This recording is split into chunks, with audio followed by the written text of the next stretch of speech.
Assalamualaikum warahmatullahi wabarakatuh. Jumpa lagi masih dengan saya Dr. Fikri. Kali ini kita take video. Kita mau bahas soal tema ayat-ayat neuroscience. Kita lanjut lagi ya. Neuroscience kan pernah kita bahasnya maybe 2-3 tahun yang lalu. So hari ini start from today kita akan lanjut lagi topik soal ayat-ayat neuroscience di Al-Quran. Tapi ini bukan tafsir, ini scientific approach aja, as alternatif ya. Ini kita coba lihat pendekatan saintifik sebagai sebuah alternatif metodologi dalam Al-Quran, dalam pemahaman saya tentunya. Jadi bukan tafsir.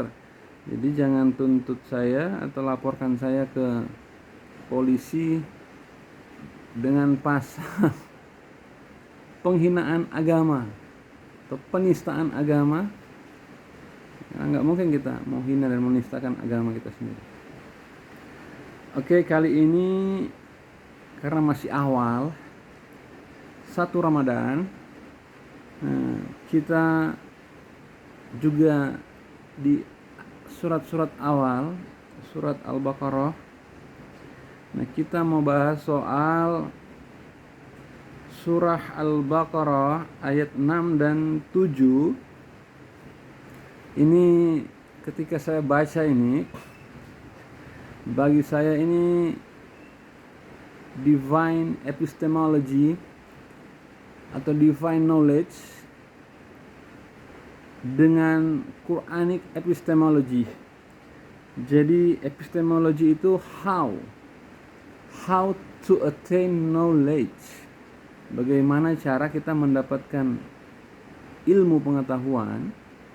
Itu yang dibahas soal epistemologi dalam filsafat, dalam filosofi. Nah, karena ini based on Quran, based on revelation, Quran sebagai wahyu, maka kita sebut ini sebagai Quranic epistemology ya. Atau dalam perspektif Syekh Hussein Nas dan Osman Bakar, itu tauhid epistemology tauhid. Jadi sumber-sumber pengetahuan atau pengetahuan yang bersumber pada pengetahuan ilahiyah. Nah, kita bacakan dulu suratnya karena ini berkaitan dengan, saya mau baca ini untuk mendukung argumentasi saya bahwa kolbu itu bukan jantung tapi batang otak. Kolbu sebagai sebuah proposisi anatomical proposition. Jadi dia itu batang otak, bukan jantung. Karena saya baru beli satu kitab. Ini terjemahan dari kitabnya Al-Farabi. Saya punya 2 terjemahan di sini. Satu yang scientific translation yang sangat populer ini, Richard Walser, Al-Farabi on the perfect state. Nah, terjemahan bahasa Inggris ini diambil dari kitabnya Abu Nasr Al-Farabi berjudul Mabadi Ara Ahlul Al-Madinah Al-Fadilah. Di sini dijelaskan sangat detail, sangat runut, sangat asik kalau bahasa anak gaul tentang kolbu berkaitan dengan status, keutamaan, peran, fungsi dan kedudukannya dalam tubuh manusia. Nah, kitab ini kemudian diterjemahkan ke dalam bahasa Indonesia, terbitan Turos sama Al-Madinah Al-Fadilah. Saya juga sudah baca, bagus. Tapi sangat disayangkan di sini terlalu berani sang penerjemah mengartikan secara literal bahwa kolbu itu jantung, ya.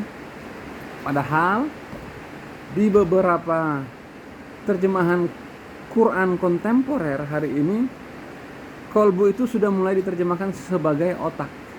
Nah, saya tidak pada dua posisi itu, jantung ataupun otak, sebagai literal translation daripada kolbu. Tapi saya lebih spesifik menunjuk struktur yang disebut sebagai batang otak, ya. Nah, sekarang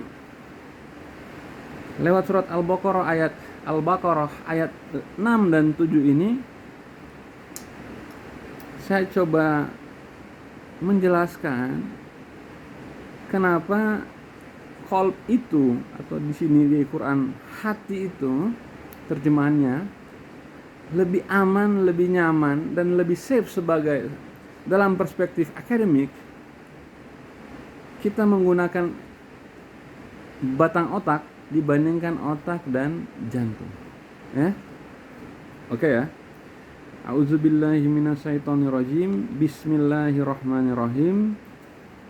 Innal ladzina kafaru sawa'un 'alaihim a'anzartahum am lam tunzirhum la yu'minun. Khatamallahu ala qulubihim wa ala sam'ihim wa ala absarihim gishawatu walahum azabun azim. Nah, mohon maaf kalau tajwidnya kurang pas. Saya tidak pernah sekolah bahasa Arab. Oke ya, jadi literal translationnya kira-kira begini, ayat 6. Innal ladzina kafaru sawa'un 'alaihim a'anzartahum am lam tunzirhum la yu'minun.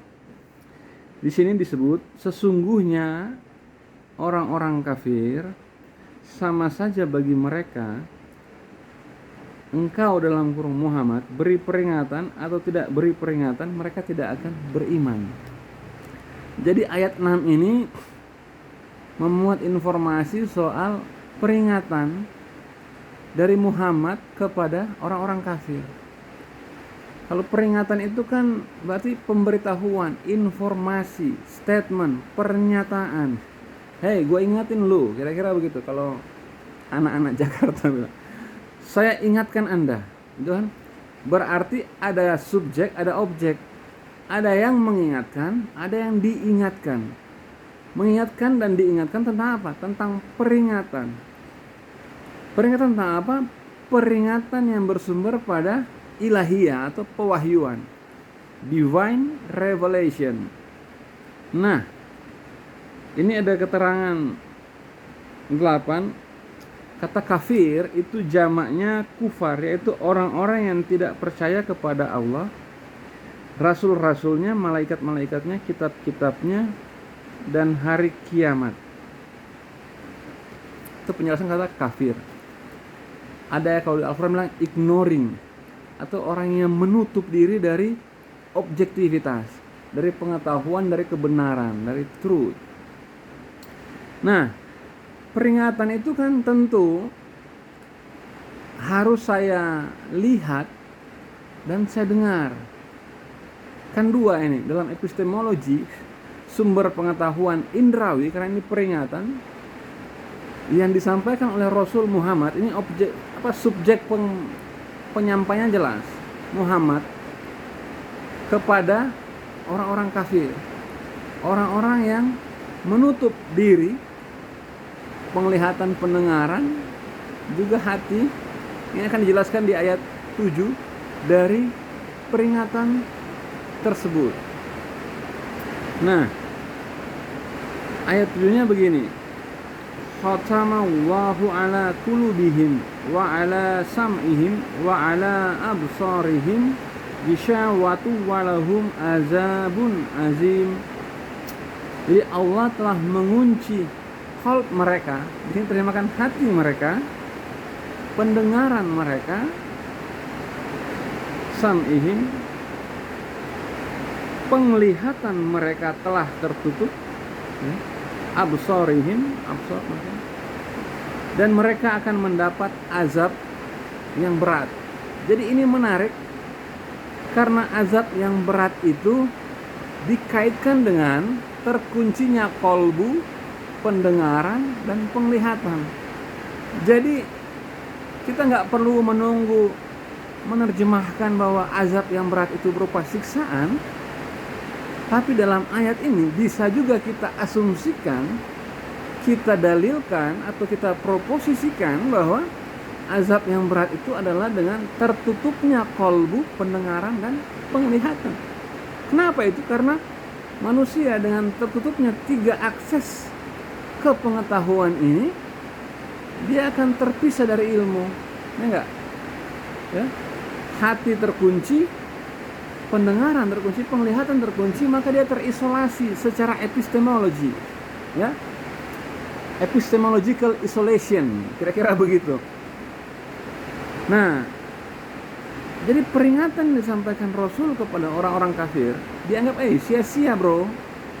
Al-Quran, bos, sia-sia, bung, sia-sia. Anda kasih peringatan ke orang-orang kafir itu, kenapa sia-sia? Karena Allah telah mengunci kolbu mereka, pendengaran mereka, penglihatan mereka. Jadi sangat rasional. Ayat 6 dan ayat 7 ini kita sebut sebagai epistemological surah. Ayat-ayat epistemik, ya. Nah, tapi ayat-ayat epistemik ini berkaitan dengan 3 sumber manusia mendapatkan pengetahuan. Dalam hal ini pengetahuannya kalau kita kaitkan ke ayat 6, sumber pengetahuan itu adalah peringatannya Muhammad kepada itu pengetahuan. Peringatan yang akan disampaikan oleh Muhammad berupa pengetahuan ilahiyah, divine knowledge based on revelation, pengetahuan ilahiyah yang berdasarkan pada pewahyuan. Nah, karena Muhammad Nabi dan Rasul, dia menerima wahyu yang akan disampaikan kepada semua umat manusia. Nah, orang-orang yang menolak peringatan Muhammad tersebut oleh Quran disebut sebagai kafir. Nah, kenapa sia-sia dikasih Muhammad diberi peringatan? Karena kalbu mereka, pendengaran mereka, penglihatan mereka cover, terkunci, dikunci oleh Tuhan. Khotam Allah. Jadi khotamnya ditutup, penutup. Maka ada khatamul Quran, kan? Kira-kira begitu. Mohon diluruskan kalau salah. Saya dokter, bukan ahli bahasa Arab. Nah, jadi ayat 7 ini luar biasa karena di sini kata kolbu, pendengaran, dan penglihatan dalam satu statement sentence yang utuh. Artinya apa? Dalam kesatuan ini kan pendengaran, penglihatan, dan hati ini organ manusia, organ tubuh manusia, hewan. Artinya apa? Kalau kita belajar ilmunya anatomi, maka ada sistem pendengaran, ada sistem penglihatan, ada kolbu. Nah, pendengaran clear, penglihatan clear. Kolbu ini unclear. Nah, tradisional meanings, jadi pemaknaan tradisional terkait kolbu ini, itu dia secara literal lebih banyak diterjemahkan sebagai jantung di dada sebelah kiri, ya. Karena nggak ada organ lain di situ, di dada sebelah kiri. Dada itu cuma ada paru-paru, jantung. Kalau kita masuk ke abdomen, ke perut, ya kita ketemu limpa, kita ketemu usus, kita ketemu hati, itu perut. Tapi kalau kita merujuk ke dada, itu cuma ada paru-paru dan jantung. Dada sebelah kiri ya jantung, ada aorta, tapi itu sistem pembuluh darah. Nah, jadi kalau kita posisikan kolbu ini sebagai jantung, terlalu jauh dia, bro. Ya, pendengaran. Jadi kan Allah mengunci apa ini? Hati mereka, pendengaran mereka, penglihatan mereka. Jadi hati, kolbu, sistem pendengaran, sistem penglihatan. Kalau hati itu di sini, terlalu jauh dia. Dia punya sirkuit atau tractus. Kalau di anatomi itu bahasa tractus, ascending tractus, descending tractus. Terlalu jauh dia. Kita mau cari hubungannya, anatomical connectionnya, anatomical circuitnya antara jantung dengan sistem pendengaran, and then jantung dengan sistem penglihatan, juga pendengaran dan penglihatan. Agak susah. Dan secara anatomi, ya, dalam ilmu neuroanatomi, sistem saraf, kita tidak ketemu ada satu struktur dalam tubuh manusia yang secara langsung, ya, menghubungkan antara jantung, pendengaran, penglihatan. Nggak ada, bos, nggak ada. Kita nggak akan menemukan itu sama sekali, sehingga kalau kita akan mengartikan itu literal meaningnya sebagai jantung, atau dalam bahasa Latin disebut sebagai kardio, maka kita akan sangat belepotan dan kesulitan dalam menerjemahkan atau menafsirkan atau menjelaskan Quran surat Al-Baqarah ayat 6 dan 7 ini. Terutama ayat 7. Akan susah kita karena kita nggak punya evidence. Not based on the evidence. Nah, demikian juga otak. Kalau kita artikan kolbu itu sebagai otak secara keseluruhan, itu akan susah juga bagi kita untuk mencari connection antara otak, sistem pendengaran, penglihatan. Nah, karena lebih spesifik hubungan struktur anatomi ini, anatomical structure ini, atau connection anatomi ini akan lebih mudah, lebih evidence ketika kita memposisikan kolbu sebagai batang otak. Kenapa? Karena begini, hati, pendengaran, penglihatan, ini satu sentence, satu kalimat utuh yang tidak dipisah-pisah, ya, bukan titik and then sambung, no, ini satu utuh dalam satu ayat, satu sentence. Artinya apa? Besar kemungkinan dia juga dalam satu struktur anatomi yang satu sistem, satu sirkuit. Nah, kalau dia satu sirkuit, maka pendengaran, penglihatan ini lebih mudah, dia connect-nya ke batang otak. Jadi kalau teman-teman buka buku neuroanatomi, sayangnya saya ini bukan konten kreator, jadi kan ada tuh yang ngomong-ngomong begini, muncul gambar, twing, nah, pengen kita munculin itu, tapi saya munculkan secara imajinatif dulu bahwa kalau teman-teman buka atau Google aja, the connection between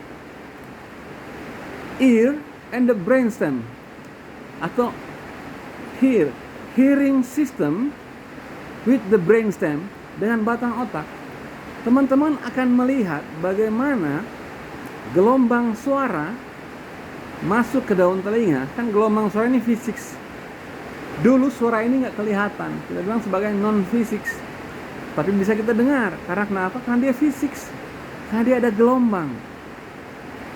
Kenapa pada orang tuli nggak bunyi dia? Karena walaupun fisik, physical structure dalam telinganya sudah rusak, nggak bisa berfungsi.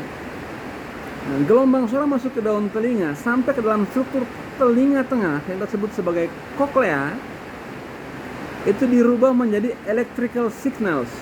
Jadi dari wave signals, dari gelombang signal, dari signal dalam bentuk gelombang suara, begitu masuk ke gendang telinga, ditransmisikan sampai ke koklea, ke telinga tengah, and then diteruskan melalui sistem saraf aferen, naik ke struktur yang pertama dicapai adalah batang otak. Jadi first registration daripada gelombang suara ke dalam tubuh manusia ini, dia akan registrasi pertama di batang otak. Ini electrical signals ini akan di first registration di batang otak. Maka kalau kolbu kita posisikan sebagai batang otak, ini peranan anatomis indah sekali, dan Al-Quran ini sangat saintifik sekali, teruji kebenarannya, truth revelation-nya, proof by evidence. Ya karena ini benar, Al-Quran nggak mungkin salah bagi kita sebagai umat Islam. Pertama. Yang kedua, sistem penglihatan. Pun halnya dengan sistem penglihatan, silakan di Google eye atau sight system connection with the brainstem. Dia akan connect ke batang otak. Nah, makanya kalau ada orang meninggal, jantungnya sudah nggak berdetak, nadinya sudah nggak ada, pernapasannya sudah flat, dokter akan ambil senter, pen, dia buka mata, terus dia lihat refleks pupilnya. Kalau pupil masih berefleks, artinya batang otak masih hidup. Nah, itu evidence base yang kuat sekali mengkaitkan antara penglihatan mata sebagai organ dengan batang otak. Itu ada connection anatomi direct. Demikian juga dengan pendengaran direct. Oke? Nah, pun kita lihat telinga sebagai sebuah sistem pendengaran dan mata sebagai sebuah sistem penglihatan, itu connect dengan batang otak. Jadi lebih aman bagi kita, lebih beralasan kuat, lebih strong, lebih evidence kalau kita menerjemahkan kolbu sebagai batang otak. Karena ketika kita berhadapan dengan ayat-ayat begini, fi qulubihim wa ala sam'ihim wa ala absarihim, sebagai sebuah satu sentence utuh, nggak mudah kita, nggak susah kita nggak akan belepotan. Oh ya, kenapa? Karena qalb, sam'ihim dan absarihim, qulubihim, sam'ihim dan absarihim ini, dia juga dalam tubuh manusia satu padanan anatomi, satu sirkuit anatomi, satu sistem anatomi yang berkaitan dengan pengetahuan. Nah, jadi kalau kita tarik itu ke jantung terlalu jauh. Kalau kita tarik itu ke otak as a whole brain, terlalu luas juga. Nah, tapi yang kita harus menunjuk satu anatomical organ, satu biological organ, satu bodily organ yang itu called. Nah, dan bagi saya pribadi, saya sudah tulis dalam buku, juga sudah kita tulis dalam jurnal, tapi belum terbit ya, bahwa kenapa kolbu itu harus tersebut sebagai batang otak. Kenapa batang otak harus kita posisikan secara anatomi sebagai kolbu. Saya sudah tulis 2 buku soal itu ya, artikel beberapa, dan sudah menyampaikan juga dalam 2 forum ilmiah, satu di UIN Sunan Kalijaga webinar, satu di ISIP International Islamic Students of Psychology, dalam seminar juga webinar. Sudah saya sampaikan tegas di situ bahwa kolbu itu batang otak. Terima kasih, ini semoga bermanfaat. Next, kita akan bicara lebih spesifik soal pendengaran, penglihatan, dan hati, atau kita balik, hati, kolbu, bukan kolbu, pendengaran penglihatan sebagai sebuah epistemologi ilmu. Dalam konteks epistemologi ilmu, how we attain knowledge. Jadi batang otak, pendengaran dan penglihatan sebagai sebuah sistem epistemik untuk how to attain knowledge. Saya Dr. Fikri, saya undur diri. Selamat Ramadan. Salam.